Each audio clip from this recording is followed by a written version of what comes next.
Now, if you're a parent, mum like me, have I got a show for you? You know I love going to the theatre, and when I read about this, I thought, oh, this sounds right up my street.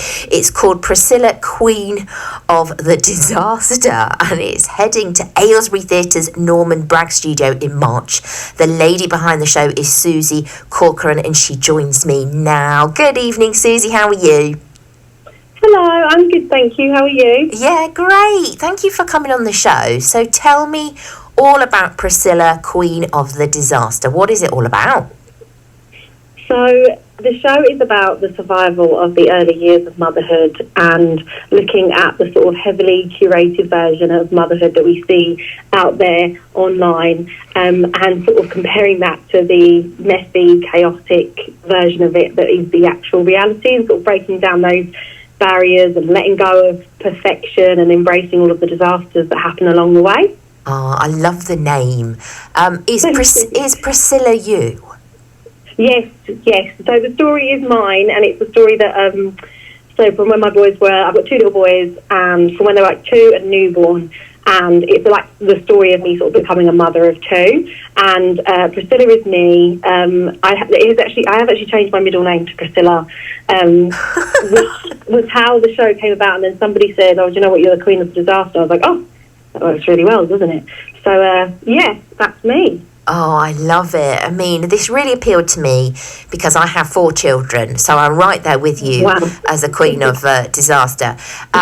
So yeah, I mean, my last 2 were twins, so that heaped a whole load of chaos onto my life. That was like double or nothing. Yeah, exactly. You know, there was I thinking, oh, a third would be fine. I'd got 2 boys like you, and I thought, oh, a third will just fit right in. You know, I can do this. I'm good at babies. No, not good at twins. I mean, they're alive. That's it. When you get to the end of the day and you think, oh, do you know what? We all made it through. I think that's enough sometimes. I think that is enough. And the thing is, I always think for people with twins, you have to have them first because you've got no idea, no comparison. Because then if you had them after you've had just one singular child at a time, you sort of know that it is double the work, don't you? Yes. Yeah. Absolutely. But, you know, I do, I always think back to the days when I used to go to Twins Club. And the lady with triplets always turned up, and that always made me feel so much better. That sounds awful. But I always used to think things could always be worse. Oh, 100%. There's quads at my boys' school. Oh, gosh. There's quads. Yeah, it's like I think when I see her walking down the road and they're all in reception and my boys are a little bit older now, and I just think, you are a hero. You are a hero. How are they even up and dressed? I don't know. Yes. And actually, bringing it back to your show, I think that's actually why it's really quite important that there's shows like this, that people are being more honest about the realities of parenthood, because what I found really reassuring when I was struggling as a parent, when people were being honest and it wasn't picture perfect, because I remember with my first, you know, it was kind of, I mean, he's 15 now, but it was kind of the done thing of all the celebrities having babies at the time. They all were immaculate and they were all looked beautiful. And, you know, their babies were always looked beautiful. You know, there was no poo or sick anywhere. And, you know, but, you know, their social feed, it would just make it look like motherhood was a dream. And now I think, you know, hopefully that trend is on its way out.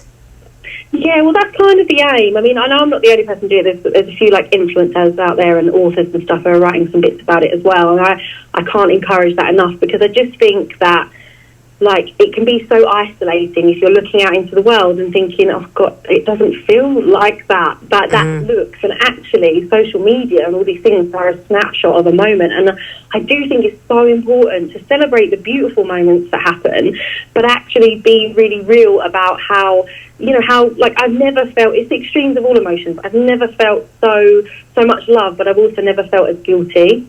And I've never felt as overwhelmed, and just, like, I've never struggled as much as I have as a mum. And that doesn't mean that I'm not grateful. I'm so grateful for my children and my life and all of those things. And by voicing my opinions or just sharing my stories and saying, oh, actually, this is an absolute, like, disaster, and it hasn't always worked out for me, and actually that's where the real life stuff is, and that's where you connect with your children, and everybody's just trying their best, and that is enough. Yeah, and absolutely. I think that's so important. Yeah, absolutely. So your show, do you find that it's sort of like groups of mums that come to see you, or are there dads that come as well? Yeah, dads do come as well. I had a couple of friends who brought along some of their friends who were dads, and they enjoyed it too. It is a universal show, and we do have groups, like NCT groups that come to see it, which was really, really lovely at the last couple of shows. They'd come as a group. Yeah, that was really lovely. And yeah, we've had dads come along as well. It's kind of it's just about how, like, all the stuff the expectation, and I think everybody who's a parent or anyone who's been through something, because I do like to laugh at the stuff that has gone wrong as well, but I also like to be like hold a mirror up to sort of expectation and just go, it's okay if you don't feel like that. And I don't think that's exclusive just to like mothers and women either. No. You know, I think it applies to a whole host of people, and also, you know, there's going to be grandparents out there who, you know, will appreciate this stuff. I mean, I'll never forget, my mum was looking after my two when I had them, and I got a text from her saying, everything's fine. We are in the L&D, which is our local hospital, but everything's fine. We just had a little accident, and I was at work going, what? Yeah. Goodness. So, whenever I get back, if my mum's had my boys, she's always so positive about it, because she's just like complete understanding of what that's like, and she'll be like, no, everything's absolutely fine. And then later on, I'll talk to the boys and like, do you have a good day? Well, no, this happened and this happened and this happened. She always tries to protect me from it. She's like, you've got enough on. This is just life. This is what happens. This is parenting, shielding me from it when I'm at work and stuff like that. Yes. Gosh, what would we do without our mums? Honestly, I think those people who do parent without their mums, I think they've got it super tough. Because I'd be lost without mine. Oh, 100%. And I also think that, like, we're sort of like, in terms of parenting, it's very sort of individualistic at the moment, and people like just doing it by themselves within their units. But actually, what I've come to realise is it's definitely a community thing. And in sharing your stories and building these relationships with other mums and parents alike and stuff like that, and just sharing those stories is so connecting and just makes you feel less alone. So I definitely get that from my mum, but I know that like you can get it from like other parents as well. Yeah, absolutely. So how would you describe yourself then? Are you, so you're on stage, you're sharing your stories. Would you say that you become like a caricature of yourself? No, it's like the entire opposite, really, actually. Although it's a theatre show, very much like an individual, like it's me, like going out there. And I do say at the very beginning of the show, I'm not an actor, I'm a storyteller. So the first part of the show is just me recounting stories of like all the things that have happened and how I found fun in it and joy, and how you find yourself in birth and trying to work out how to breastfeed, and when it's good time to get them in their own bed, and the realities of that, and all of those things, and sleep training, and what you thought that would look like, and what the books say, and all of those things, and what actually happened.